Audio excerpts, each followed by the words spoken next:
Tak mau kecolongan, pelatih kepala Sriwijaya FC Neil Maizar mewanti-anti anak asuhannya agar tetap mewaspadai pergerakan pemain KS3 Naga yang bakal dihadapi pada kaga keempat kompetisi Liga 2 Grup A Putaran I yang akan berlangsung di Stadion Gelora Sriwijaya Jakabaring, Palembang, Kamis, tanggal 21 Oktober tahun 2021, pukul 15.15. Hadapi KS3 Naga.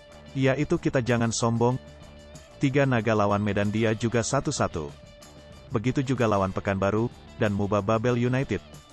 Mereka tim muda yang bagus, jadi juga harus hati-hati, ungkap Neil Maizar usai latihan di lapangan atletik dalam JSC Palembang, Senin, tanggal 18 Oktober tahun 2021. Meski tak menyebutkan satu persatu pemain yang patut diwaspadai, tersirat jika Neil Maizar sudah mempelajari gerakan Laskar Lancang Kuning selama 3 laga mereka sebelumnya, termasuk mengawasi para pencetak golnya. Sebut saja saat bermain imbang 1-1 menghadapi PSMS Medan, ada Yosef Ostarika Malau yang mencetak gol tunggal KS3 Naga.